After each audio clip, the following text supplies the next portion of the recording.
Well hi నమస్తే, this is Prashant. Welcome to ఇలైట్ TV. ఈరోజు మన ముందున్న గెస్ట్ వచ్చేసి అద్దంకి దయాకర్ గారు. ఒకసారి వెల్కమ్ చెప్తాండి సార్. నమస్కారం అండి. నమస్తే. సో మీ రాజకీయ జర్నీ సార్ 2014, 2018 రెండు సార్లు మేము చూసాము. దానికి ముందు నుంచి మీరు ఎప్పటి నుంచి రాజకీయాల్లో ఉన్నారు సార్? 2004 నుంచి నేను ప్రజా జీవితంలో ఉన్నా. 2004 అంతకుముందు అంతా స్టడీసే, ఎంకమ్ ఎంసీఏ హైదరాబాదే, ఎంకమ్ నల్గొండ, ఎల్ఎల్బి ఇక్కడ సుల్తాన్ ఉలూం కాలేజ్. Great sir. అయితే ఎంసీఏ 2001 అయిపోయింది. 1 అయిన తర్వాత కొన్ని రోజులు గ్యాప్లో అంత డాలర్ డ్రీమ్స్ ఉంటాయి కదా మామూలుగా. అవును సార్. ఎంసీఏ చేసిన వాళ్ళు ఎవరైనా సరే ఏదో ఉంటుంది, కానీ ఉండే ప్రయాణం 1-2 దేశాల గురించి ఆలోచించిన కానీ అది కలిసి రాలేదు. బట్ ఉద్యోగం కంటే ఉద్యమమే బెటర్ అనే ఉద్దేశంతో 2004లో మాలమానాడు ఏర్పాటు, తర్వాత 2004 నుంచి 2009 వరకు వివిధ సామాజిక ఉద్యమాలతో పాటు తెలంగాణ ఉద్యమం కూడా వచ్చినాం. 2009 తర్వాత పూర్తిగా జేఏసీ ఏర్పాటులో, జేఏసీ కార్యాచరణలో క్రియాశీలకంగా ఉండడం అనేది చాలా ఎక్కువ అందరికి తెలుసు. 2009 నుంచి 2014 వరకు ఇక కంటిన్యూస్ మూమెంట్. 2014లో రాజకీయాలకు వచ్చినాం. 2014 రాగానే కాంగ్రెస్ పార్టీ టికెట్ ఇచ్చింది. అప్పుడు టీఆర్ఎస్కి అంత వేవ్ ఉండే ఆ టైంలో. అప్పుడు 2000తో ఓడిపోయినాం. తర్వాత ఇక అట్లనే పార్టీ కొరకు పనిచేయడం. 2018లో మళ్ళీ పోటీ. 2018 ఓటమి అయితే కంప్లీట్గా అది కాన్స్పిరసీని. అవును సార్. సార్ ప్రజల్లోకి మీరు ప్రజలతో ఉండాలని, ప్రజల పక్షాన మీరు పోరాడాలని మీకు ఎవరంత ఇన్స్పిరేషన్ సార్? అంటే అది డిఎన్ఏ డిఫెక్టే. అంటే మీన్స్ డాడ్ అప్పుడు తెలంగాణ సాయుధ పోరాటంలో ఓ పెద్ద వీరోచిత పోరాట యోధుడు కాదు కానీ పాల్గొన్న వ్యక్తి. ఆ పరిచయాలు, కమ్యూనిస్టులతో పరిచయాలు. తర్వాత ఆయన నిరంతరం ప్రజల కోసమే ఎక్కువ ఆలోచించేటోడు. సరే స్థాయి గ్రామీణ స్థాయి ఉన్నప్పటికి కూడా కల్ట్ డిఫరెంట్గా ఉంది. అంటే ఆయన ఎంతసేపటికి మాకు వ్యవసాయం ఉన్నా వ్యవసాయం అనేది సెకండరీ, ఎక్కువ ప్రజల కొరకే, ప్రజల కొరకు ఉద్యమాల గడ్డ మీద ఉద్యమాల గురించి జీన్స్ అట్లా వచ్చేసినాయి ఆయనకి. ఏంది తెలంగాణ సాయుధ పోరాటం ఆ డిఎన్ఏ నాకు వచ్చింది. సరే ఉద్యోగం అంటే ఉండేది సార్. 1-2 కంపెనీస్లో తాత్కాలికంగా అట్లా చూసిన తర్వాత అవి నాకు కొంత బోర్బాయిల్ వేసినట్టే ఉన్నాయి సార్. సో ఉద్యమాలకు రావాలనే ఉద్దేశంతోనే సార్ 2004లో 3 నుంచే మొదలైన 4 నుంచి కంప్లీట్గా రావడం. అంటే దాదాపు ఇప్పుడు 20 years political life. Great sir, great sir. Political life means public life అంతా అది. సార్ మీరు గత 2 ప్రభుత్వాలు మీరు చూశారు, ఇప్పుడున్న కాంగ్రెస్ కానివ్వండి, బీఆర్ఎస్. సో దీంట్లో మీరు ముఖ్యంగా మీరు గమనించిన విషయాలు ఏంటి సార్? ప్రజలకి ఏ పార్టీ చాలా బాగా? న్యాచురల్గా నేను కాంగ్రెస్ అని చెప్తా. ఎందుకంటే బీఆర్ఎస్ అంటే కేసీఆర్కి ఏమో రాజకీయ అనుభవం ఉంది కానీ పరిపాలన అనుభవం లేకుండే. కాంగ్రెస్కు పరిపాలన అనుభవం ఎక్కువ ఉంటుంది. ఇప్పుడు రేవంత్ రెడ్డి గారు కూడా కొత్త అయినప్పటికి కూడా, అంటే ఫస్ట్ టైం మంత్రిగా చేయకుండా కూడా ముఖ్యమంత్రిగా చేసినా కూడా ప్రజా సమస్యల పట్ల క్షేత్రస్థాయి అవగాహనే కాదు, ఆ కమిట్మెంట్ కూడా తనకు ఉంటుంది.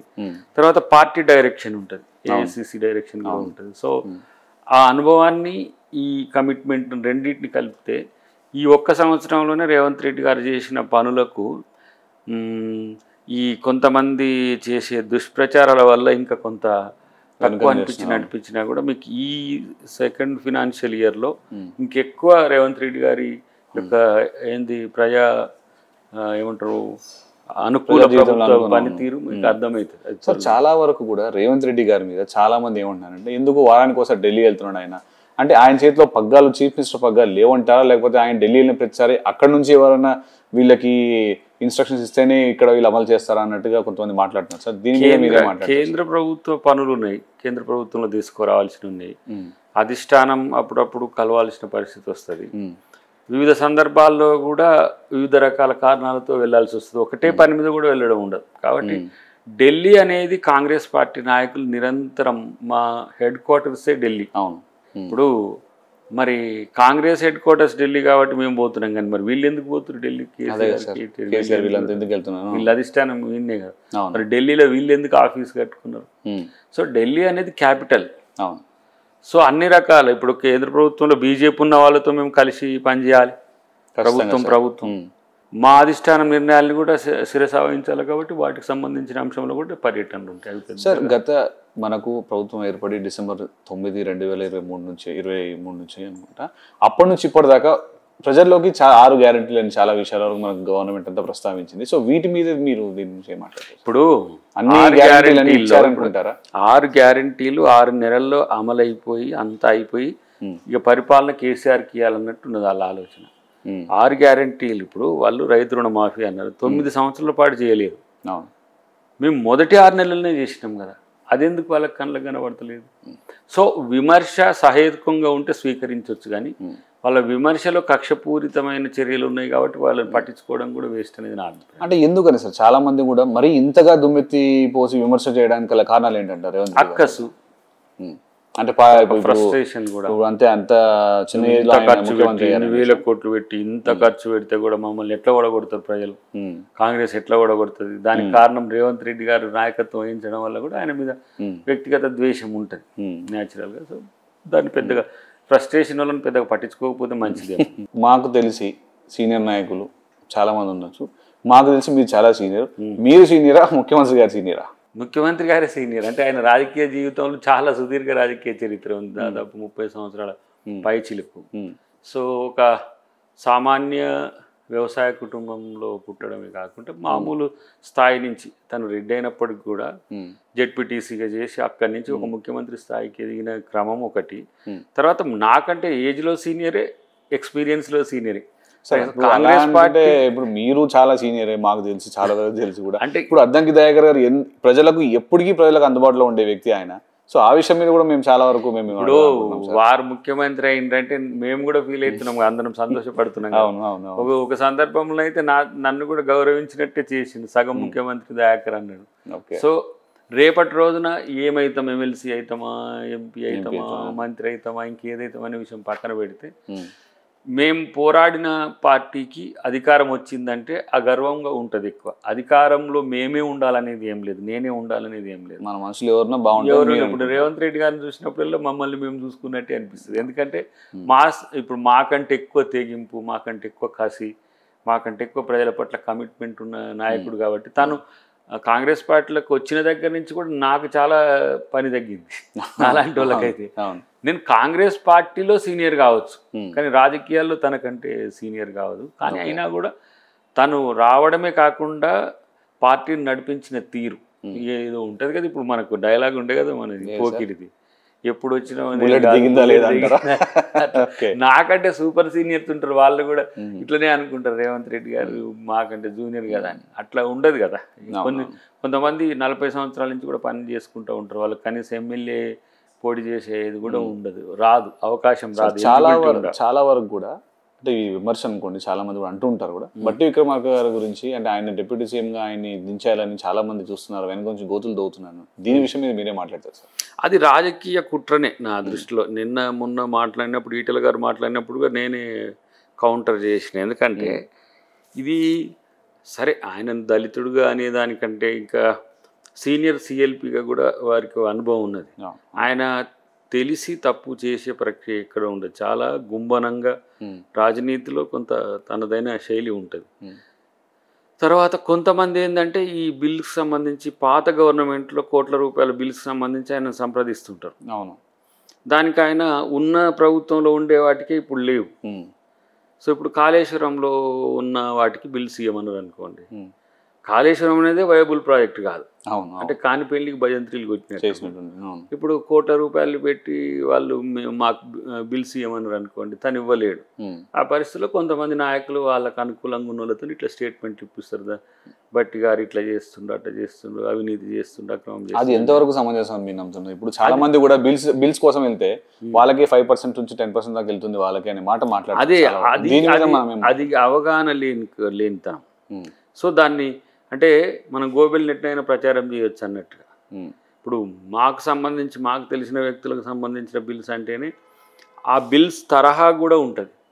ఎమర్జెన్సీ, పంచాయతీరాజో లేకపోతే గ్రామానికి ఉపయోగపడేయో, ఇమ్మీడియట్గా కొంత హ్యుమానిటీ ఉండే ఇట్లాంటివి చేస్తారు తప్పితే కమర్షియల్ ఈ కాంట్రాక్టర్కి సంబంధించిన అంశాల్లో చాలా రిస్ట్రిక్షన్స్ ఉన్నాయి. వాళ్ళకి ఇవ్వనప్పుడు ఇట్లాంటి దుష్ప్రచారాల మీద మొదలు. మరి ఇప్పుడు పాత గవర్నమెంట్లో కూడా చేసే ప్రభుత్వంలో చాలా మంది కాంట్రాక్టర్లు చాలా మందికి బిల్స్ రాకపోయి కొంతమంది ఆత్మహత్యలు చేసుకున్నారు, కొంతమంది చాలా వరకు వాళ్ళు నిస్సాస్థితిలో ఉన్నారు కదా సార్. మరి ఆ గవర్నమెంట్లో పనులు చేసిన వాళ్ళు ఈ గవర్నమెంట్లో మన బట్టి అది స్లోగా మనం కొంత ప్రయారిటీని బట్టి చేసుకుంటూ వెళ్ళిపోవచ్చు. ఇప్పుడు అసలే ఇప్పుడు మనము కొన్ని పథకాలకు ఇప్పుడు రైతు భరోసా లాంటి వాటికి ఇవ్వాలంటేనే అడ్జస్ట్ చేయాల్సి వస్తున్నది. ఆయన 7 లక్షల కోట్లు అప్పు చేసిపోయిన పరిస్థితి ఉన్నది. వాటికి ఇంట్రెస్ట్లే 42,000 కోట్లు అవుతున్నాయి. ఇప్పుడు మనకు నెలవారీగా చూసుకుంటే ఏదో వారాల అబ్బాయి అన్నట్టుగా చూసుకుంటే ఒక నెలకు 6,500 కోట్ల రూపాయలతోనే మనం ప్రభుత్వాన్ని నడుపుకోవాలి ఇప్పుడున్న పరిస్థితిలో. సో చాలా టిపికల్గా ఉన్నప్పటికి కూడా సర్దుబాటుతో ఆర్థిక దుబారాన్ని తగ్గించి విలాసాలను తగ్గించి అంతా మనం చేస్తున్న పరిస్థితుల్లో వీళ్ళు 100 కోట్లు 1000 కోట్లు అంటే ప్రభుత్వం ఇచ్చే స్థితిలో ఉండదు. అంటే ఖజానాన్ని బట్టే కదా బిల్స్ పే చేసేది. సో ఆ పరిస్థితుల్లో గత ప్రభుత్వంలో చేసిన వాళ్ళకి చేయమని కాదు, అంతలా వాళ్ళు వీళ్ళను మోసం చేసినాయి గత ప్రభుత్వం. ఇష్టం వచ్చినట్టుగా పనులు చేయించుకోవడం, బిల్స్ అప్పుడే ఇవ్వాలి కదా. ఇప్పుడు ప్రతి 3 మంత్స్కో 2 మంత్స్కో ఒకసారి ఆ బిల్స్ అనేది క్లియర్ చేయాలి. ఒక్కొక్కటికి 1 మంత్కు ఒకసారి ఉన్నాయి. నేను కొన్ని చూస్తున్నా 100 కోట్ల పెండింగ్లు ఉంటున్నాయి. అంటే వాళ్ళు లాస్ట్ ఎలక్షన్ ఇయర్ కాంట్రాక్టర్లకు డబ్బులు ఇవ్వాలి. చిన్నవి కూడా మా మిషన్ భగీరథ, మిషన్ కాకతీయ, చిన్న ఏది డ్రైనేజ్ కూడా రాలేదు. అంటే లాస్ట్ ఇయర్ మొత్తం మనీ లేవు. లాస్ట్ ఆర్బీఐ నుంచి ఏదో ఎఫ్ఆర్బిఎంను పెంచి లేదంటే ఏదో డిస్క్రిషనరీ పవర్తో ఒక 19,000 కోట్లు తీసుకొచ్చి రైతు రుణమాఫీ చేసి 99,000 కోట్లు. ఈ ఎన్నికలు గెలిచిపోతే చూద్దాం తర్వాత ఎట్లా ఉంటుందని అనుకున్నాను సార్. చాలా వరకు పాత గవర్నమెంట్లో పెద్ద పెద్ద బిల్డర్లకి ఆ బిల్డర్లకి 100 కోట్ల భూములు కట్టబెట్టి పెట్టినారు కదా సార్. కానీ మరి కనీసం వాళ్ళ దగ్గర నుంచి అయినా మనకు ఎటువంటి సపోర్ట్ ఉంది సార్? ఇప్పుడు వాళ్ళు చాలా మంది ప్రజల సొమ్ముతో అంత పెద్ద బిల్డింగ్లు కట్టి అంతంత మరి 1000 కోట్లు సంపాదించారు కదా సార్. ఇప్పుడు వాళ్ళతోని ఇంకేం అంటే అలా సార్, ఎన్నో అక్రమ భూములన్నీ కబ్జా చేసినవని వీటి గురించి ఇప్పుడు మన ప్రస్తుత గవర్నమెంట్ నుంచి ఏం మాట్లాడలేదు. అంత డిపార్ట్మెంటల్ ఎంక్వైరీస్ జరుగుతున్నాయి. ఇప్పుడు ఒక కేసులో చిన్న అంశాన్ని పట్టుకుంటేనే వాళ్ళు కయ్య ఎగురుతూ ఉన్నారు. అది ఇంకా ఉన్నదిగా టైం, దాన్ని బట్టి మనం ఎట్లా చేయాలనేది ప్లాన్ చేద్దాం. ఎందుకంటే ఏదేదో రాజకీయ కక్ష సాధింపు చర్య, మీరు అట్లెట్లా చేస్తారు ఇట్లెట్లా చేస్తారు, మేము తప్పు చేస్తాం కానీ మీరు మమ్మల్ని పట్టించుకోవద్దు, ఇట్లాంటి లెక్క ఉన్నది. అంటే దొంగతనం చేస్తాం కానీ మీరు మా మీద కేసు పెట్టదు అట్లా. కాబట్టి కేసు పెట్టరు కానీ మమ్మల్ని అరెస్ట్ చేయొద్దు, నాన్ స్కోరీ ఏది బీజేపీ కాక కేసీఆర్ మీద కేసు పెట్టినట్టు. సో అట్లా ఉండదు. చట్టం తన పని తనకు అనుకూలమైన సమయంలో తను చేసుకుంటూ వద్దు, దాంట్లో మనం ఇన్వాల్వ్ కావాల్సిన అవసరం కూడా ఉండదు. తప్పకుండా సార్. సార్ ఇంకోటి, ఇప్పుడు గ్రామ సభలు నడుస్తూ ఉన్నాయి, అక్కడ పోలీస్ బందోబస్తు దేనికి సార్? ఇప్పుడు వీళ్ళే రెచ్చగొడుతున్నారు కదా అడుగురికి నిలదీరి. ఇప్పుడు మనమేమో రేషన్ కార్డులకు పెడుతున్నాము, రైతు భరోసాకు పెడతారు. వీళ్ళు ఏం చేస్తారు? మహిళలకు 2,500 ఎప్పుడు ఇస్తారు అడుగు. ఇప్పుడు రేషన్ కార్డులకు సంబంధించిన అంశంలో ఒక మనం ఏంటిది బేస్ చేసుకుని ఒక సర్వే పెట్టినాం. సర్వేకి సహకరించొద్దు. సర్వేకి సహకరించకపోతే ఇప్పుడు వైట్ రేషన్ కార్డు ఎవరు ఎలిజిబులో, రైతు భరోసాకి ఎవరు ఎలిజిబులో, ఇండ్ల పథకానికి ఎవరు ఎలిజిబులో తెలియాలి, ప్రభుత్వం తెలియాలి. సో ఇవన్నీ ఎవరు చేస్తారంటారు సార్? ఇప్పుడు వీళ్ళు బీఆర్ఎస్ వాళ్ళే రెచ్చగొడుతున్నారు, పని కట్టుకొని రెచ్చగొట్టే ప్రయత్నం చేస్తారు. కాబట్టి ఇప్పుడు మనము ఎందుకు పోలీసును వినియోగించుకోవాలనే ఉద్దేశంతోనే లగచెర్లలో లిమిటెడ్ పర్సన్స్తో పోయినాం. ఆడేం చేసింది, కలెక్టర్ మీద దాడికి ప్రయత్నం చేయడం, అదొక రకంగా అత్యాయత్నం. తర్వాత వెంకటరెడ్డి గారు మన సిఐ గారు అనుకుంటా, ఆయన మీద ఒక రకంగా బలమైన దాడి చేసింది. అట్లాంటివి ఉన్నప్పుడు ఏంటంటే ఇప్పుడు దాడి చేస్తే ప్రభుత్వానికి మళ్ళీ మీరు అంటారు, అరే ప్రభుత్వం మిమ్మల్ని మీరు ప్రొటెక్ట్ చేసుకోలేకపోతున్నారు. అంటే ప్రజల్లో మీరు ఎలాంటి అవగాహన దీని మీద మీరు పంపిస్తారు సార్? ఇప్పుడు ప్రజల కోసమే మనం బందోబస్తు చేస్తున్నాము, మన గిట్టని వాళ్ళు మన ప్రభుత్వం మీద దుమ్మెత్తిపోస్తున్నాం, దుమారం లేపుతున్నారు, గొడవలు చేస్తున్నారని మాట్లాడుతున్నాం కదా. సో మరి ఇప్పుడు ప్రజలకి మీరు దీనిపైన మీరేం స్పష్టంగా చెప్పగలరు? అమ్మ మీరు ఖచ్చితంగా దీనికి మీరు సపోర్ట్ చేస్తేనే రేపు పొద్దున రేషన్ కార్డ్స్ కానివ్వండి మరొకటి కానివ్వండి మనం చేస్తాం. వాళ్ళు సపోర్ట్ చెయ్యకపోయినా ప్రభుత్వం చేయాల్సిన అర్హులందరికీ అవకాశాలు ఇస్తుంది. ఈ డిస్టర్బ్ చేసే దో ఆద్మీక ఇష్యూ కాదు కదా ఇది. ఇప్పుడు ఉద్దేశపూర్వకం ఇప్పుడు లగచెర్లలో రైతులు కొట్లాడుతున్నారు, వాళ్ళు కొట్లాడే హక్కు ఉంది. దాంట్లో రౌడీలను చూపించినట్టుగానే ఇక్కడ కూడా ఏం లేకుండా ఉత్తగానే ఆ కమిటీల మెంబర్లు ఉన్నారని దీంట్లో ఇప్పుడు నిన్న దానికి నాకు ఫీడ్బ్యాక్ ఏంది, గతంలో ఫైనలైజ్ చేసిన వాళ్ళకి ఇండ్లు వస్తున్నాయని. అంటే కాంగ్రెస్లో పెట్టలేదు వాళ్ళు టీఆర్ఎస్. మేము కాంగ్రెస్ వాళ్ళకి ఇండ్లు ఇస్తాము, బీఆర్ఎస్ వాళ్ళకి ఇండ్లు ఇస్తాము, బీజేపీకి, కమ్యూనిస్టులకు, అన్ని పార్టీలకు ఇండ్లు ఇస్తాము. అర్హులైన వాళ్ళని పార్టీ ముఖం చూడదు కాంగ్రెస్, ప్రజల పక్షాన అంతే. ఇప్పుడు ఆయన ఇంతకుముందు రైతు సమన్వయ సమితి పెట్టినప్పుడు రైతు అవును టీఆర్ఎస్ రైతులకి అవకాశం ఇస్తాం, మీకు ఎందుకు ఇవ్వాలన్నాడు. కానీ మేము అట్లా ఉండదు. కార్డులు అన్ని కులాలకు, అన్ని మతాలకు, అన్ని పార్టీలకు ఇస్తాం. రైతు భరోసా కూడా అంతే. ఏ పథకమైన కాంగ్రెస్ పార్టీని చూడదు. మా వాళ్ళే ఇంకా అడుగుతుండ్రు మాకు ఎక్కువ కావాలి కదా అన్న. ఎలిజిబిలిటీ ఉండేటోళ్ళకి అందరికి ఇచ్చినప్పుడు మాకెక్కువ మీకెక్కువ ఏముంటుంది? ఇంకా కాంగ్రెస్కి ఎక్కువ, బీఆర్ఎస్కి ఎక్కువ ఏముండదు. ఒకవేళ అర్హత పొందడంలో కొంత ఏమైనా వైఫల్యం చెందితే మళ్ళీ మీరు అప్లై చేసుకోండి. కలెక్టర్ నుంచి మొదలు పెడితే ఎంఆర్ఓ వరకు మీకు అందుబాటులో ఉంటారు. ఇదేం ఒక రోజుతో అయిపోయేది కాదు, ఇది ఒక కంటిన్యూస్ ప్రాసెస్. ఎందుకంటే ఇప్పుడు ఇచ్చేది తాత్కాలిక రిసీట్ మాదిరి కార్డే ఉంటుంది. తర్వాత డిజిటల్ ఐడెంటిఫికేషన్తో పాటు ఆధార్ను అనుసంధానం చేసే ప్రక్రియ ఉంటే చాలా వెల్ టెక్నికల్ ఏమంటారు ఇన్పుట్స్తోనే రేపు ఉంటుంది. అంటే కార్డ్ మిస్యూజ్ కూడా కాకుండా. ఓకే, ఇంతకుముందు ఆరోగ్యశ్రీ అంటే కార్డు తీసుకొని పోతే ఆ కింద 4వ పేరు పెట్టించో జిరాక్స్లు చేయించి ఇట్లా కాకుండా ఒక కుటుంబం ఉందంటే వాళ్ళకి తమ్నైలా, ఐరిషా దాన్ని ఇప్పుడు నిక్షిప్తం చేసింది డేటా ఇంటీరియంగా ఒకటి ఇవ్వడం జరుగుతుంది. తర్వాత ఫుల్ ఫ్లెడ్జ్డ్గా అది ఆల్మోస్ట్ ఆల్ మీకు ఓటర్ గుర్తింపు కార్డు ఎట్లా ఉంటుందో అంత పకడ్బందీగా రేషన్, ఇంకా ఓటర్ గుర్తింపు కార్డు మించిన సమాచారంతో మల్టిపుల్ యూటిలిటీగా ఉంటుంది అది. కాబట్టి ఎవ్వరు రాలేదు అని బాధపడాల్సిన అవసరమే లేదు. అందరికి వస్తుంది అర్హులైన వాళ్ళకి. ఇప్పుడు నాకు మంచి కారు ఉంది, బంగ్లా ఉంది, ఏసీ రూమ్లలో ఉంటా, కానీ నాకు వైట్ రేషన్ కార్డు కావాలని మాత్రం అడగకండి.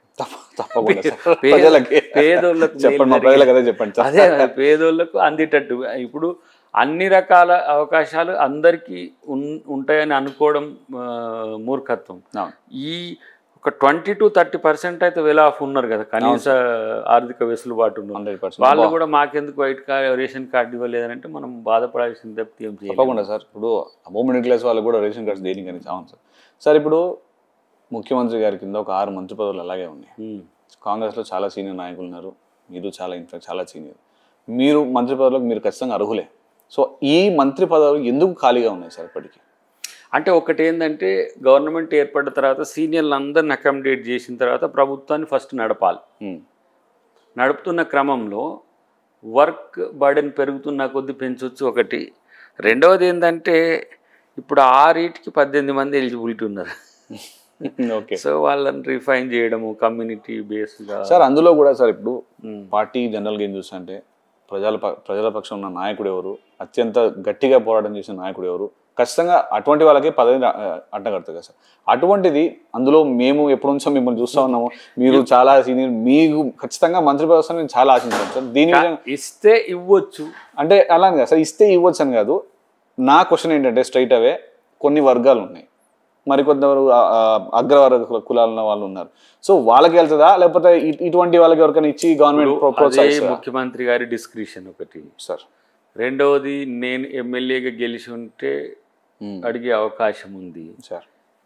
నన్ను ప్రజాప్రతినిధిగా పంపిస్తుందా, పార్టీ ఎట్లా చేస్తుంది, లేకపోతే పార్టీకి వాడుతుందా అనే విషయంలో నాకు స్పష్టత ఉండదు. ఎందుకంటే పార్టీ నన్ను ఏం చేయాలనుకుంటుంది అనేది నా టికెట్ తీసేసినప్పుడే వాళ్ళకు ఒక అంచనా ఉంటుంది.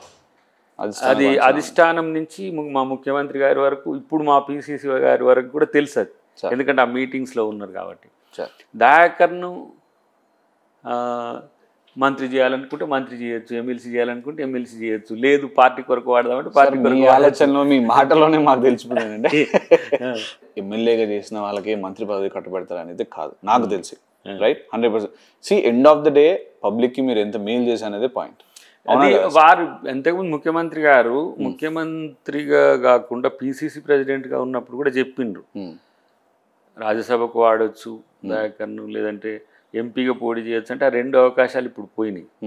మంత్రిగా చేయొచ్చు, మంత్రిగా చేసి ఎమ్మెల్సీగా చేయొచ్చు అనేది మిగిలే ఉన్నది. ఎమ్మెల్సీగా చేయొచ్చు, తర్వాత మంత్రిగా కూడా చేయొచ్చు. లేదు ఇంకా రేపు అవకాశాలు ఇంకా ఉన్నాయి. బట్ నా ఉద్దేశం ఏంటంటే దయాకర్ పార్టీ కొరకు సిన్సియర్గా పనిచేసే ఒక సిన్సియర్ కార్యకర్తగా ఉన్నాడు అనేది లోకానికి అంతా తెలుసు. ఇంకోటి పదవి కొరకు ఆరాట పడుతున్నాడు, ఉబలాట పడుతుండని, ఉత్సాహపడుతుండనేది నాకు అవసరం లేదు. ఇక ఎందుకంటే చేసిన త్యాగానికి గుర్తింపు ఉండాలంటే కూడా ఆ ఓపిక సహనం ఉండాల్సిన అవసరం 100% సార్. రేపు దయాకరే కాంగ్రెస్ పార్టీ అమ్ముల పొదిలో అస్త్రమేమో, రేపు మరింత మెరుగైన కార్యాచరణకు వాడుకోవచ్చు. ఇప్పుడు తప్పకుండా సార్, మీరైతే అనుకుంటున్నాము. ఇప్పుడు బీజేపీ వస్తున్నది, అవును, బీజేపీ లాంటి పార్టీలకు మాలాంటి వాళ్ళం చాలా వ్యతిరేకంగా ఉండాల్సిన అవసరం ఉంటుంది, అప్పుడు వాడుకోవచ్చు. లేదు, ప్రభుత్వంలో ఇప్పుడున్న ఈ 2-3 నెలలు కూడా క్రూషియల్గా ఉన్నది. ఇది చెయ్యరు అనడానికి లేదు, దీనికి అర్హత లేదు అనడానికి కూడా మనకి ఏం లేదు. ఎందుకంటే దానికంటే మించిన పని చేసినామని నా అభిప్రాయం, జనం కూడా అనుకుంటున్నారు. తర్వాత ఇంకోటి ఏంటంటే, నాకు పదవి రాకపోవడం అనేది నాకు ఎక్కువ సమస్య అవుతుంది. ఎందుకంటే రోజు ఒక 100 మందికనే చెప్పాల్సి వస్తుంది, ఇది వస్తుంది అని. అంటే ఒక సంవత్సరంలో ఇది ఇక రిపీట్ అవుతుంటే కూడా ఇప్పుడు మీకు అది ఖచ్చితంగా మీ దాకా ఇన్ఫర్మేషన్ వస్తేనే మీరు ఆ మాట మాట్లాడగలుగుతారు. మీరు ఏదో తూతు మొత్తంగా నేను చెప్తున్నాను అన్నట్టు కాకుండా నాకు తెలుసు మీరు ఖచ్చితంగా మీరు అలుగురు ప్రజలకు కూడా తెలుసు. సో దీని మీద మేము హ్యాపీగా ఉంటాం సార్. తప్పకుండా మీరు రావాలని కోరుకుందాం. 100% సార్. వస్తే మరింత జనానికి ఎక్కువ ఉపయోగపడదాం సార్. ఇది మన మూసీ సుందరీకరణ గురించి రాబర్ట్ వాద్రా గారి కోసమే అన్నట్టుగా ప్రచారం జరుగుతుంది సార్. దీని మీద మీరేం మాట్లాడారు? నాకు తెలిసి అంటే వీళ్ళకు డిపిఆర్ వచ్చినాక విమర్శలు చేసినా బాగుండు. ఇప్పుడు రాబర్ట్ వాద్రా గారికి ఇక్కడ వర్క్స్ మీద ఇంట్రెస్ట్ అనేది ఉంటే కన్సార్షియం మనం ఎందుకు వేస్తాం? ఒక ఫినాన్షియల్ టీము, ఒక కన్స్ట్రక్షన్ టీము, ఒక మార్కెటింగ్ అండ్ మేనేజ్మెంట్ టీం ఉంటుంది. 3 రకాల కన్సార్షియం ఉంటుంది. దానికి ఇంటర్నేషనల్ బిడ్స్ అన్నీ కూడా మనకు కోట్ చేసుకున్నాం, మాకియండి. ఓకే, మనమేం చేసినామంటే ఆ ఎక్స్పర్ట్స్ టీం ఏదైతే ఉంటుందో వాళ్ళకు ఒక 140 crores ఇచ్చి ఈ మూసీని ఎట్లా చేస్తే ఆర్థిక వెసులుబాటు ఉంటుంది, హైదరాబాద్కి అది వరప్రదాయానికి కావాలంటే ఎట్లా, దాంతో వచ్చే సమస్యలు ఎరాడికేట్ కావాలి.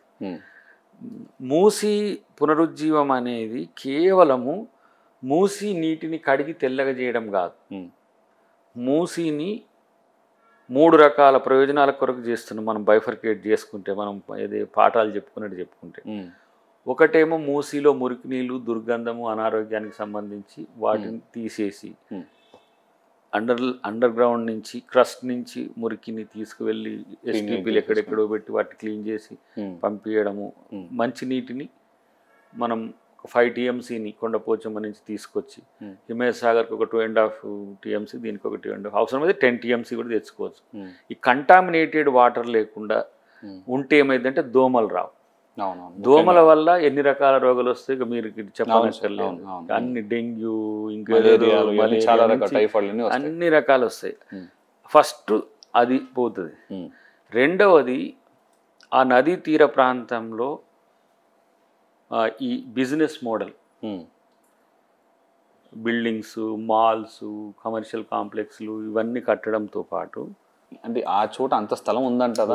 ఇప్పుడు నీకు నదీ తీర ప్రాంతం మీరు చూస్తే, ఇప్పుడు మీకు ఎప్పుడైనా మీరు మీ టీమ్ క్రూ నార్సింగ్ నుంచి గట్కేసర్ వరకు పోండి, ఎంత అంతర్గతంగా భూమి ఉంటుంది, ఎక్కడ నది తీర ప్రాంతంలో ఏంటో, నది గర్భంలో ఎట్లా ఉంటుంది, దాన్ని ఎట్లా చేయొచ్చు అనే దాని మీద వాళ్ళు డిజైన్ చేస్తారు. కానీ మనం 2 waysకు మూసి బయటకు వెళ్ళేదానిక మనం రోడ్స్ 2 వేసుకోవచ్చు. మధ్యన ఒక 18 నుంచి 20 ఇంటర్నల్ బ్రిడ్జెస్ వేసుకుంటే నగర వేగం కూడా పెరుగుతుంది. మీన్స్ ఇప్పుడు మూసి వల్ల మనం ఇప్పుడు ఫర్ ఎగ్జాంపుల్ మీరు ఇమ్లిబన్ స్టేషన్కి పోయింది అనుకోండి, అక్కడ సైడ్ ఎక్కువగా స్థలాలు లేవనుకుంటా. ఇమ్లిబన్ నుంచి మీరు చాదర్ఘట్ నుంచే పోవాలి, లేకపోతే వెనక నుంచి ఇంకోటి ఉంటుంది. మళ్ళీ ఇది దాటితే అంబర్పేట్ కింది నుంచి పోవాల్సి వస్తుంది. ఇట్లా తక్కువ ఉండడం వల్ల ఏమైంది, నీకు రష్ ఎక్కువ ఉంటున్నది, ఇమ్మీడియట్ గా నీకు చేస్తుంది. సో మనకు ఒకటే రోడ్డు ఉంటుంది, కోటి నుంచి పోవాలన్నా, లేకపోతే లంగరౌజ్ నుంచి పోవాలన్నా, లేకపోతే చాదర్ఘట్ దాటినాక పోవాలి. ఇప్పుడు మనకేంది, పాస్ ఇటు నుంచి ఒక పాస్ పోతుంది, అవతల నుంచి ఒక పాస్, అప్ అండ్ డౌన్ ఉంటుంది. మధ్యన మొత్తం బ్రిడ్జెస్ ఉంటాయి. నీకు అప్పుడు నది చుట్టూ కూడా నీకు కంజెషన్ ఉండదు.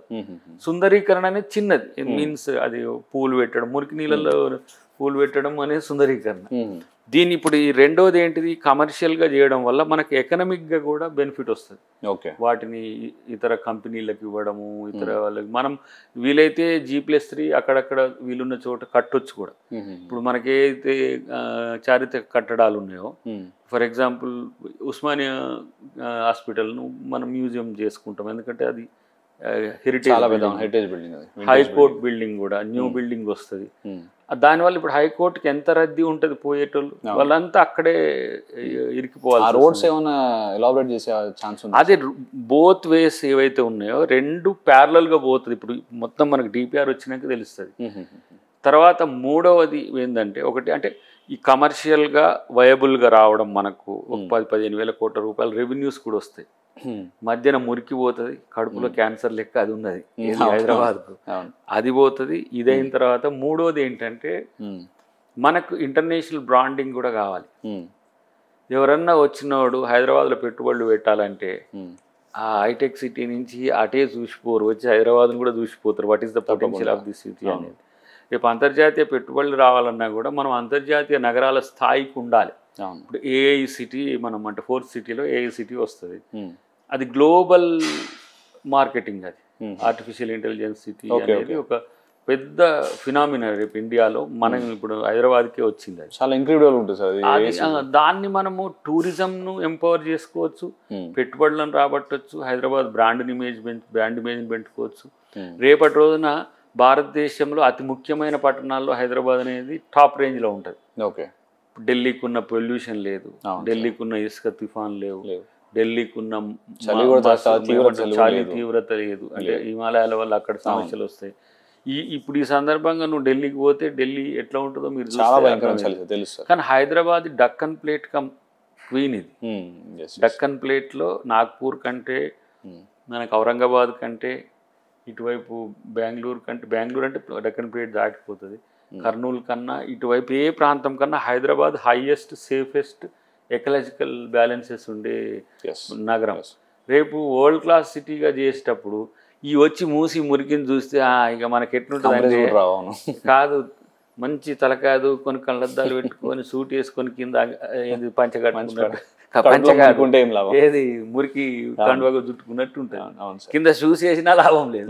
ఇప్పుడు మూసి ద్వారా వచ్చే సమస్య అది. కాబట్టి అది ఎప్పటి నుంచో చంద్రబాబు నాయుడు గారు అనుకున్నారు, నందనవనం పేరు మీద వారేదో ప్రయత్నం చేసిండ్రు, కానీ మురికి నీటిని ఇంకెక్కువైపోయింది. హుసేన్ సాగర్తో కూడా వచ్చేది ఉంది సమస్య. తర్వాత వీళ్ళు కూడా టీఆర్ఎస్ వాళ్ళు 2016లో ఒక షీట్ అనుకున్నారు, అది కాలే. వాళ్ళు కొంత ప్లాన్ ఆఫ్ యాక్షన్లు ఉండే. కానీ ముఖ్యమంత్రి గారికి ఏంటంటే హైదరాబాద్ 1.2 crores, ఇది మినీ ఇండియాగా ఉంటుంది. అన్ని రాష్ట్రాల ప్రజలు ఉంటారు. దీన్ని మోడల్ సిటీగా తయారు చేయాలనేది వారికి కళ. ఎందుకంటే తెలంగాణ జనాభా ఒక 4 కోట్లు ఉంటే 1.5 కోట్ల మంది హైదరాబాద్లోనే ఉంటారు. రెవెన్యూస్ హైయెస్ట్గా మీన్స్ ట్యాక్స్ పేయర్స్ అంతా కూడా ఇక్కడ ఉంటారు హైదరాబాద్. కానీ మనం బైక్ వేసుకొని బయటికి వెళ్తే ఒక 5 కిలోమీటర్లు ఎన్ని నిమిషాల్లో పోతామని ఒకసారి ప్లాన్ వేసుకోండి.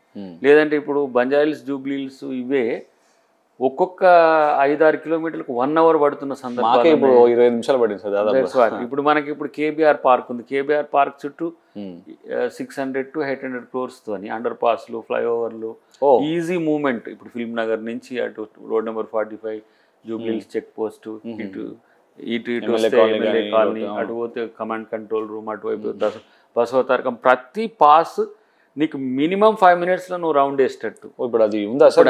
అది ఆల్రెడీ ప్రాజెక్ట్ అప్రూవల్ అయింది. హైదరాబాద్ను ఇంటర్నేషనల్ స్టాండర్డ్స్తో డెవలప్ చేయడం, మూసీ ప్రక్షాళన అనేది కేవలం హైదరాబాద్కి సంబంధించిందే కాదు. నా సొంత నియోజకవర్గం ఇప్పుడు తుంగతుర్తి ఉన్నది. మాకు శాలిగౌరారం మండలం, జాజిరెడ్డిగూడెం అవతల సైడ్కి వస్తుంది. 2 మండలాలు. మురికి నీటి సమస్య ఎంత ఉందో నాకు తెలుసు. అక్కడి నుంచి వచ్చినప్పుడు మాకు అడ్డగూడూరు నుంచి ఇంకో ఒక నది వస్తుంది. ఇవి కలిసిన తర్వాత వచ్చే సమస్యలు ఏంది, ఎంత మురికి నీళ్ళు ఉంటాయి, ఎంత నల్లగా ఉంటాయి, ఇప్పుడు గడ్డి ఎట్లుంటుంది, పంట ఎట్లుంటుంది, ఇదంతా మాకు తెలుసు. అది వాడపల్లి వరకు, అంటే కృష్ణానదిలో కలిసేంత వరకు. దీన్ని రీఫైన్ చేస్తే నిజంగా మూసి ఒక రోజున వరప్రదాయిని. దాన్ని ఇప్పుడు అట్లా చేసే ఒక ప్రక్రియ ముఖ్యమంత్రి గారు చేస్తున్నారు కాబట్టి దానికి చేయాలి. Great sir. సార్ ఇప్పుడు అందరికీ తెలిసిందే మునుగోడులో జరిగిన, చండూరులో జరిగిన ఒక చిన్న ఇన్సిడెంట్ గురించి మాట్లాడతాను. సార్ ఇప్పుడు మీరు చాలా సీనియర్, మీరు ఏ అవగాహన లేకుండా ఏ మాట మీరు మాట్లాడరు. ఆ మాట మాట్లాడడానికి మీరు సరే మీ సహనం కోల్పోయి కానీ ఏదో జరిగింటుంది, అది దానికి కారణం ఏంటి సార్?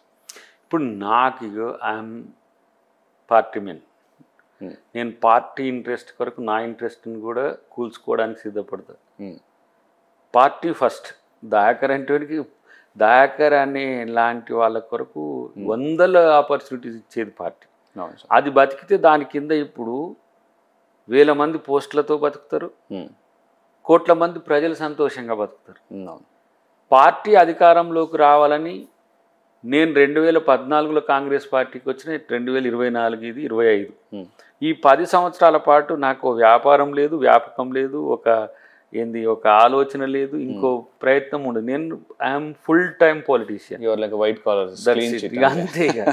సో అలాంటప్పుడు జరుగుతున్న పరిణామాలు కాంగ్రెస్ పార్టీకి వ్యతిరేకంగా వచ్చినప్పుడు నాలో అపరిచితుడు బయటకు వచ్చినట్టుగానే అప్పుడప్పుడు వస్తాడు, వాడు వచ్చి బయటకు వచ్చి పలకరించిపోతాడు. ఆ సందర్భం అది బలహీనమైన క్షణం అనను కానీ దానివల్ల కొంత మేలు జరిగినా నాకు వ్యక్తిగతంగా నష్టం జరిగినా నేనేం పట్టించుకోను. పార్టీ కొరకు మీరు సరే, ఇప్పుడు ఆ డైలాగ్ గురించే చాలామంది చాలాసార్లు ఎక్కువ అదే గుర్తుపెట్టుకుంటారు. అది ఆల్మోస్ట్ ఆల్ అక్కడున్న జనం నుంచి వచ్చిన తీవ్ర వ్యతిరేకంగా వచ్చిన పదం అది, దాన్ని వినియోగించడం. ఇప్పుడు దయాకర్ అంటే కేవలం ఆ సంఘటనతోనే తనకు అవకాశాలు రాకుండా పోతున్నాయి అని అంటే నేను నమ్మా.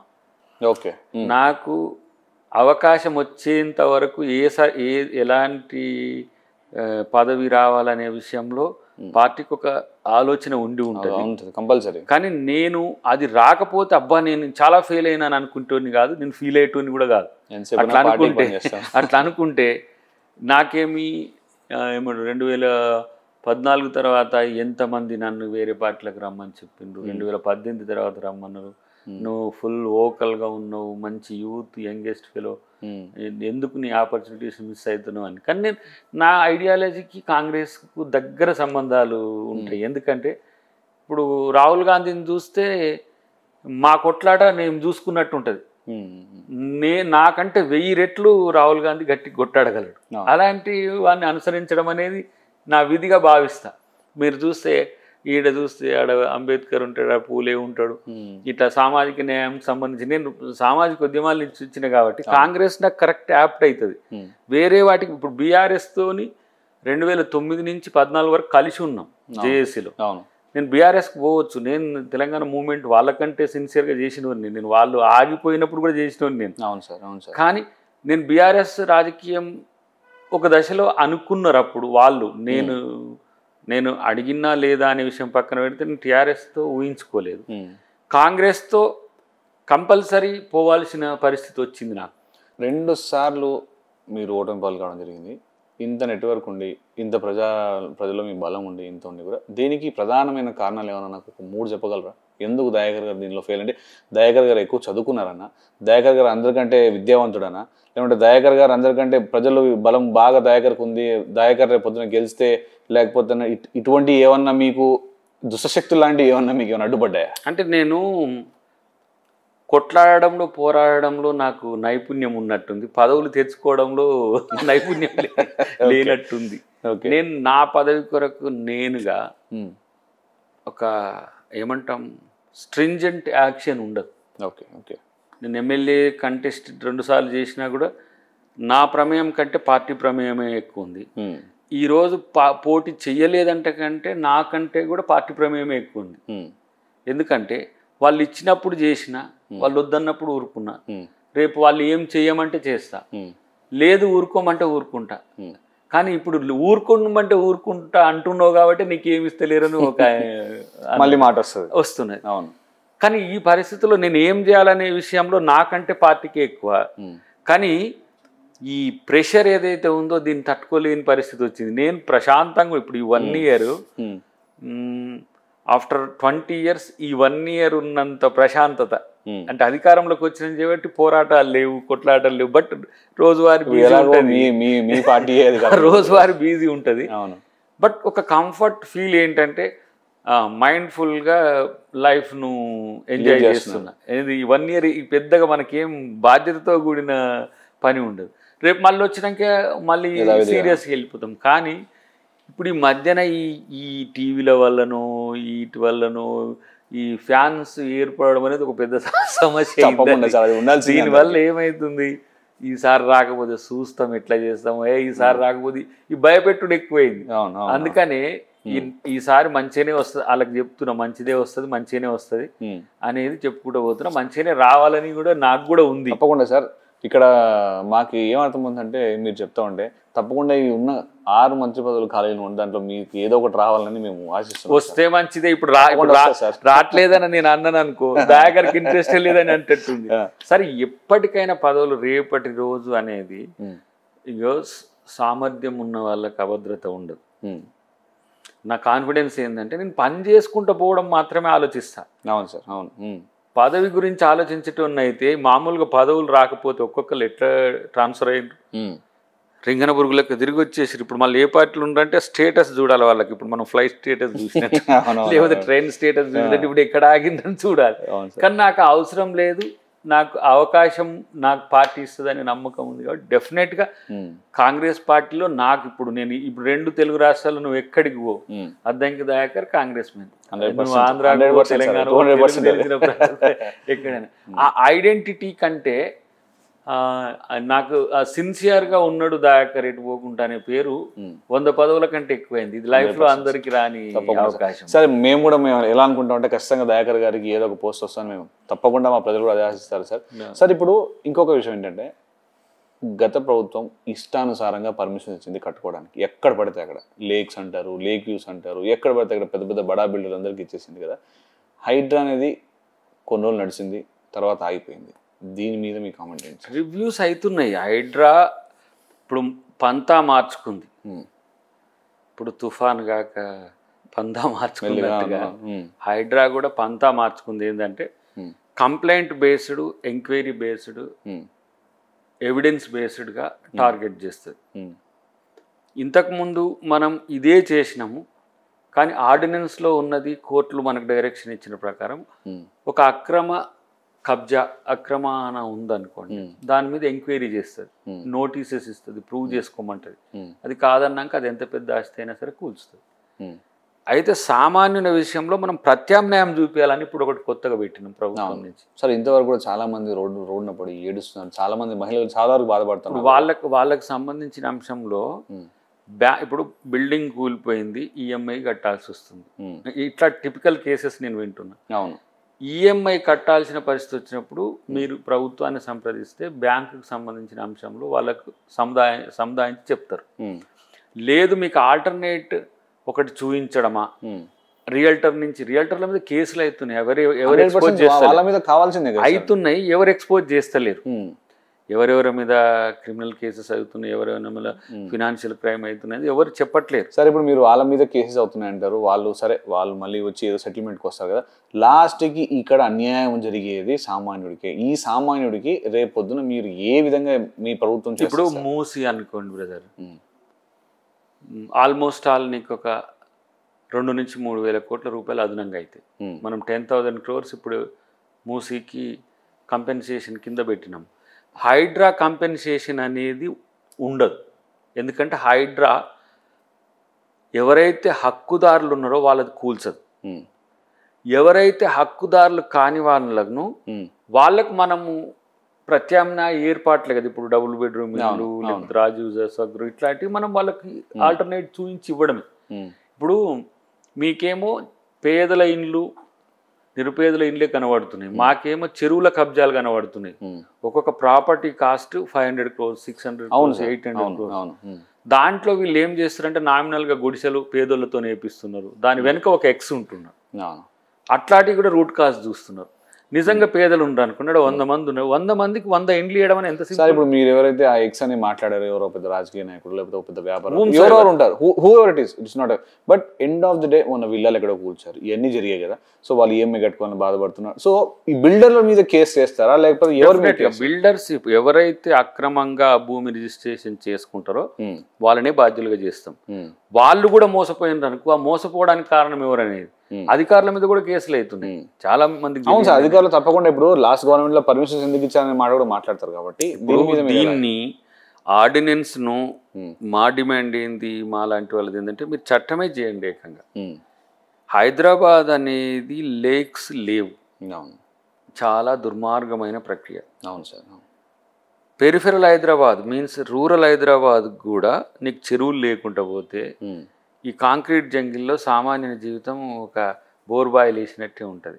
ఇప్పుడు మనం రీజనల్ రింగ్ రోడ్ నుంచి ఓఆర్ఆర్ నుంచి ఔటర్ రింగ్ రోడ్ నుంచి రీజనల్ రింగ్ రోడ్ మధ్యన ఇంటర్నేషనల్ స్టాండర్డ్స్తో మనం నగర నిర్మాణం జరుగుతుంది. ఒక ప్లాన్డ్ సిటీ అవుతుంది. ఇప్పుడు మనకు ఓల్డ్ సిటీ మీన్స్ ఒరిజినల్ సిటీకి తర్వాత కొంత న్యూ సిటీకి తేడా ఉంది. సికింద్రాబాద్కు హైదరాబాద్కు తేడా ఉంటుంది, చార్మినార్ ఏరియా తేడా ఉంటుంది, ఇక్కడ నుంచి హైటెక్ సిటీకి కొంత తేడా ఉంది. ఇప్పుడు నిర్మించే సిటీ ప్లాన్డ్గా ఉంటుంది. కానీ ఇక్కడ లేక్స్కు నాలాస్ కనుక లేకపోతే మళ్ళీ మునిగిపోయేది ఎవరు? మీరే చూపిస్తారు.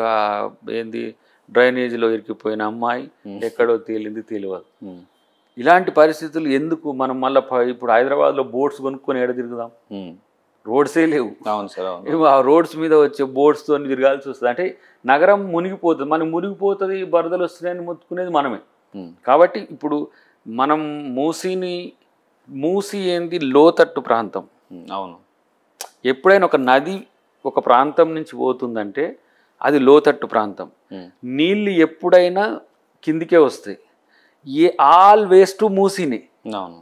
ఎక్కడి నుంచి వచ్చినా మూసీ నుంచి వస్తాయి. సో మూసీని మనం ఎంపవర్ చేసుకుంటే నాలాస్ని మనం కొరియాలో చూసిండ్రు కదా, చిన్న చిన్న నాలాస్ని కూడా మనం ఎంపవర్ చేసుకోవచ్చు. ఆ రీజనల్గా ఆ బస్తీలలో అక్కడ ఉండి వ్యాహ్యాలకు పోయేటట్టుగా ఉండేటట్టుగా మురికి నీళ్ళు లేకుండా చేసినట్టుగా చేసుకోవచ్చు. అట్లా హైడ్రా ఉద్దేశము ఏవైతే ట్యాంక్స్ ఉన్నాయో నాలాస్ ఉన్నాయో అక్రమ కబ్జాల వల్ల నీటి ప్రవాహంకి అడ్డం పడి బస్తీలు మునుగుతున్నాయి, కాలనీస్ మునుగుతున్నాయి. నీటితో ఎన్ని సమస్యలు వస్తాయో తెలుసు, రోగాలు వస్తాయి. వీటిని మనం ఎంపవర్ చేయాలి. బఫర్ జోన్లు ఇవన్నిటి కూడా చేయాలనేది ఆలోచన ఉంది. వీటి వల్ల ఏమవుతుంది, మీకు ఓఆర్ఆర్ RRR మధ్యన సామాన్యులు అక్రమ భూములు కొంటలేరు. ఏదైతే బఫర్ FTL రేంజ్లు అక్కడ కొంటలేరు. ఎందుకు? చూసుకుంటారు. ఇప్పుడు గత అనుభవాల వల్ల అరే ఇప్పుడు ఈ భూమి ఏంది, దీని నేచర్ ఏంది, ఇది దొంగదా మంచిదా, ఇది ప్రభుత్వాందా లేకపోతే బంజరా పరంబోకా లేకపోతే ఏమన్నా ఇంకా ఇతరత్ర భూమి అని చెప్పి క్రాస్ చెక్ చేసుకొని నష్టపోకుండా భూములు కొంటున్నారు. సో ఇదొక సేఫెస్ట్ అంటే సేఫ్ కొరకు మనం చేస్తున్న ఒక ప్రయత్నం. హైడ్రాకు అందరు సహకరించాలి. ఎందుకంటే వాళ్ళు ప్రభుత్వ ఆస్తులను కాపాడుతున్నారు దొంగల నుంచి. ప్రజల భూముల్ని కొల్లగొట్టట్లేరు. ప్రభుత్వ ఆస్తులు అంటే ఎవరి? ప్రజల ఆస్తులే. ఇప్పుడు నీకు ఒక పార్క్ ఉంటుంది, పార్క్ ఉంటే ఆడుకునేది ఎవరు? ప్రజలందరూ కదా. నీ ఇంటిని పార్క్ చేయమంటే ఎవరన్నా ఇస్తారా? ఇప్పటివరకు ఎంతమంది ప్రజలు దాని నుంచి బాగుపడ్డారు సార్? బాగుపడడం కాదు, ఒక 2-3 వేల మందికి నష్టం జరిగిందని ఒక అంచనా ఉన్నది. వాళ్లకు ప్రత్యామ్నాయం చూపిద్దాం. కానీ అక్రమ భూములు ఇప్పుడు మొన్న ఒక దగ్గర పోలీస్ స్టేషన్ పక్కన ఇప్పుడు మొన్న మేయర్ గారు పోయింది, ఆ ఒక్క ల్యాండ్ కాస్ట్ 20-30 కోట్లు అంటుంది. అవునవును. ఇట్లా ఎన్ని గజాల భూములు, ఎన్ని ఎకరాల భూములు అక్రమంగా ప్రజల భూములు దోచుకుంటున్నారు. జూబ్లీస్ లో కూడా మన ఏదో పార్క్ అదే దానికి సంబంధించి ఇట్లా మీరు ఒక గజం 3 లక్షలు అయినప్పుడు 100 గజాలు పోతే ఎంత చూడండి, 3 కోట్ల రూపాయలు వస్తుంది. కాబట్టి వీటిని అంతా కాపాడాల్సింది. ప్రజల ఆస్తులు కాపాడకుండా పోలీసులు ఏం చేయమంటూ ప్రభుత్వం ప్రజలకి ఒక అవగాహన అనేది ముందే ఇప్పుడు బిల్డర్లు కానీ వీళ్ళు ఎందుకు కల్పించట్లేదా? లేకపోతే ఇక్కడ కొనండి మా సిటీలో బాగుంటుంది, లేక్ వ్యూ అంటారు, అదంటారు ఇదంటారు, ప్రకృతి ఆహ్లాదకరంగా అంటారు కదా, మరి ఎందుకు ప్రజలు మోసపోతున్నారా, మోసం చేస్తున్నారా? ప్రజలు మీరు కొనే ప్రాపర్టీ పట్ల సంపూర్ణమైన అవగాహన పెంచుకొని కొనండి. డబ్బు దగ్గరే దుర్మార్గులు ఉన్నారు, దోషులు ఉన్నారు, నేరస్తులు ఉన్నారు, ముద్దాయిలు ఉన్నారు. భూమి దగ్గర దాని చుట్టే అంతా అల్లుకొని ఉంటారు. సార్ లాస్ట్ టైం పర్మిషన్ ఇచ్చిన వాళ్ళని ఏమన్నాం సార్ మీరు అధికారులు? వాళ్ళు ఇప్పుడు కొంతమంది కన్ఫెషన్ కూడా ఇస్తున్నారు, మాకు ఇట్లా ఉంటే డీవియేషన్ ఇవ్వచ్చని మాకు రూల్స్ ఉన్నాయి. ఇప్పుడు 2014 శాటిలైట్ పిక్చర్, 2024 శాటిలైట్ పిక్చర్ బట్టి గారు స్పష్టంగా చూపించారు. 14లో ఉన్న చెరువు 24 ఇట్లా అయిందంటే ఎవరిచ్చినట్టు? అవును, ఇబ్బడి ముబ్బడిగా వాళ్ళ అనుయాయులకు, బంధువులకు ఇష్టానుసారంగా ఇచ్చారు సార్. వాస్తవం ఆ రోజే బట్టి గారు మరి ఎట్లా ప్రిడిక్ట్ చేసిండో ఎక్కడ గమనించిండో కానీ మీరు ఇష్టానుసారంగా భూమి కేటాయింపు చేస్తున్నారు, మేము వచ్చిన తర్వాత వాటిని తిరిగి తీసుకుంటామని చెప్పిండ్రు. ఓకే, ఆ స్టేట్మెంట్కి వారే దానికి బాధ్యత ఇచ్చి మీరు ఆ భూములు ఏమున్నాయో తీయండి అని ముఖ్యమంత్రి గారు మొత్తం వారు మున్సిపల్ మంత్రి అయినా కూడా, ముఖ్యమంత్రి గారు మున్సిపల్ మినిస్టర్ అయినా కూడా ఆ బాధ్యతను డిప్యూటీ సీఎంగా వారికి బదలాయించింది బట్టి గారు. ఇట్లా వేల కోట్ల రూపాయల ఆస్తులు లక్షల కోట్ల రూపాయల ఆస్తుల మీద కన్నేసిండు. వేల ఎకరాల భూములు, భూదాన్ భూముల నుంచి మొదలు పెడితే సర్ఫకాస్ భూములు కానీ, అసైన్ ల్యాండ్స్ కానీ, నవాబ్ భూములు కానీ, లేకపోతే కోర్ట్ ఆఫ్ వార్డ్స్ ల్యాండ్స్ కానీ, లేకపోతే కాందిశీకుల భూములు, పాకిస్తాన్ వెళ్ళిపోయిన వాళ్ళ భూములు, వీటిలన్నిటిని కూడా వాళ్ళకు ఏ ఆధారం ఉండదు. ఒక ఫాల్స్ డాక్యుమెంట్ క్రియేట్ చేయడం, దాన్ని అసైన్ చేసేయడం అనేది మన దృష్టికి వచ్చింది. కాబట్టి ప్రభుత్వం హైడ్రా ఆ ప్రభుత్వ ఆస్తులు కాపాడడానికి, ప్రజల ఆస్తులను కాపాడడానికి ఉంటుంది తప్పితే ప్రజల్ని ఎప్పుడు కూడా నష్టపరచదు. రైట్, ప్రజల్ని ఖచ్చితంగా హైడ్రా నుంచి కాపాడుతుంది గవర్నమెంట్ అని మేము అనుకుంటాం సార్. హ్యాపీ. అండ్ సార్ ఇప్పుడు లాస్ట్లీ వన్ ఎండింగ్ వచ్చింది సార్. ఇప్పుడు ఓల్డ్ సిటీ, న్యూ సిటీ అంటాం. ఎంతసేపు ఉన్న హైదరాబాద్ వెస్ట్ మాత్రమే బాగుపడుతుంది, ఎందుకు ఓల్డ్ సిటీని ఇంకా ఏం డెవలప్ చేయలేకపోతున్నారు సార్? నేను అంటే మొన్న కూడా ముఖ్యమంత్రి గారు అన్నారు కదా, ఒరిజినల్ సిటీ అది, ఒరిజిన్ 430 అంటే 420 years బ్యాక్ ఏర్పడ్డ నగరం ఇది. అప్పుడు మనకు మేజర్ ట్రాఫిక్ ఏంటి? బస్. మినిమం ట్రాఫిక్ ఏంది? సైకిల్. మీకు ఏక్ మినార్ మీరు చూస్తే గుర్తుపడతారు. ఏక్ మినార్ అంటే చౌరస్తాలో ఉంటుంది కదా, మన గాంధీ భవన్ తర్వాత ఉంటుంది. అవునవునవును సార్, చాలా ఓల్డ్ అది. అవును. అక్కడి నుంచి చార్మినార్ వరకు ఉండే రోడ్డు, అదే పెద్ద రోడ్డు. ఇప్పుడు మనం ఇప్పుడు కూడా ట్రాఫిక్ నడుస్తుంది, 2 way నడుస్తుంది, 4 ways ఉంటుంది. అంత పెద్ద విశాలమైన ఏమంటాము దాన్ని పెట్టిండ్రు. చార్మినార్ గల్లీలు చాలా చిన్నగా ఉంటాయి అప్పుడున్న ట్రాఫిక్ రద్దీని బట్టి. మీకు ఇప్పుడున్న ఏంటిది హుస్సేన్ సాగర్ కట్టని చూస్తే అంత పెద్ద రోడ్డు అప్పటినే పెట్టిండు నిజాం. అవును.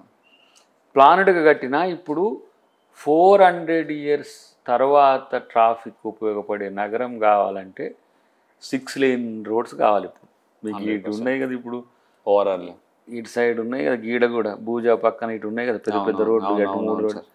ఇది ఇప్పటి ట్రాఫిక్ అనుకూలంగా.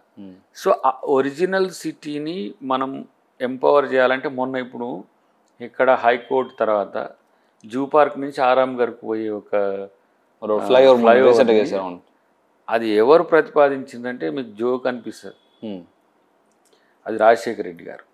ఓకే. మళ్ళా రాజశేఖర రెడ్డి గారి తర్వాత అంటే 2004లో నుంచి ఆయన 9 వరకు ఉన్నాడు కదా. అవునవును సార్. ఆ టైంలో ప్లాన్ చేసింది మళ్ళా రేవంత్ రెడ్డి గారు వచ్చిన తర్వాత ఓపెన్ చేసుకోవాల్సి వచ్చింది.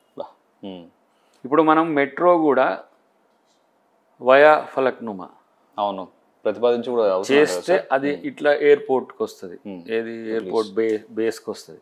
ఇట్లా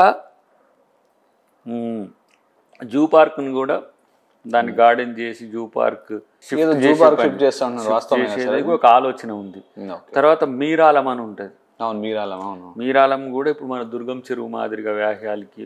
ఇప్పుడు ఓల్డ్ సిటీలో నేను మామూలుగా దూద్ బౌలి, ఇంజన్ బౌలి, పిట్టల బస్తీ ఇటు పోతుంటా కదా, చాలా చిన్న గల్లీలు, చాలా సైకిల్ ఇట్లా పోయాలి. మీరు ఎప్పుడు హనుమాన్ జయంతి అప్పుడు కానీ లేకపోతే బోనాలప్పుడు మీరు చూస్తే అక్కడి నుంచి బోనాలు వచ్చిన చిన్న చిన్న గల్లీలు ఉంటాయి. సో వాటిని ఎంపవర్ చేయాలంటే ఆల్టర్నేటివ్స్ క్రియేట్ చేయాలి, షిఫ్ట్ చేయాలి. వాళ్ళకి జీవన విధానంలో ఆ ప్లేస్తో ఉన్న ఏమంటారు సెంటిమెంట్ బయటకు వెళ్ళరు. సో ఉన్న దాంట్లో ఇప్పుడు ఫలక్నుమాని చూస్తే ఎట్లుంటుంది, మీరు ఫలక్నుమా కింద ఉన్న బస్తీలు ఎట్లా ఉంటాయి, అది ఫలక్నుమా చూస్తే మన వైట్ హౌస్ మోడల్ అది. ఇప్పుడు ఆ ఫలక్నుమా ప్యాలెస్ కిందనే పేదల జీవితం, ఉప్పు కూడా చూస్తే వాటిని అసలు అంటే వాటిని మనం ఎక్స్టెండ్ చేయాలంటే ప్రత్యామ్నాయం ఒక దగ్గర వాళ్ళకి ఇండ్లు చూసి కట్టనియాలి. ఆ పక్కన ఇప్పుడు మనకు అక్కడనే డిఆర్డిఎల్, అక్కడనే బీడిఎల్, అక్కడనే మనం ఇప్పుడు సెంట్రల్ గవర్నమెంట్ ఏజెన్సీస్ కూడా అదే ఏరియాలో ఉంది, ఎక్స్టెండ్ లేకుండా. ఎయిర్పోర్ట్ వైపు షిఫ్ట్ చేయొచ్చు. వాళ్ళకు ముస్లిమ్స్కి మనం ఒక మిషన్ పెట్టుకుని ఒక 5-6 వేల ఇండ్లు, 10,000 ఇండ్లు కట్టి ఇచ్చిస్తే ఓల్డ్ సిటీ కొంత షిఫ్ట్ అయ్యి ఇక్కడ ట్రాఫిక్ తగ్గే అవకాశం ఉంటుంది. కాబట్టి దాన్ని ఎట్లా చేయాలనే దాని దగ్గర చాలా ప్లాన్స్ ఉన్నాయి ముఖ్యమంత్రి గారికి హైదరాబాద్లో. దీన్ని కూడా స్ట్రీమ్ లైన్ చేయడానికి ఏది ఇప్పుడు న్యూ సిటీ మాదాపూర్ కూడా ఇప్పుడు ఎట్లయింది మీకు ఈవినింగ్ 5 to 9 అనేది నరకమే. మనం మెట్రో వేసుకున్నా కూడా సమస్య వచ్చింది. కాబట్టి అవన్నీ చేస్తాం. ఇటు పట్టణము అటు పల్లె, ఇవి రెండింటిని ఎంపవర్ చేయడమే కాంగ్రెస్ ప్రభుత్వం లక్ష్యం. తప్పకుండా కాంగ్రెస్ మాత్రమే అది చేయగలిగే నమ్మకం ఉంది. మేము దాంట్లో రేపు మేము కూడా పాలు పంచుకునే అవకాశం వస్తుంది. 100% సార్. సో కాబోయే మంత్రి గారు మీరు. నమస్కారం sir, thank you so much.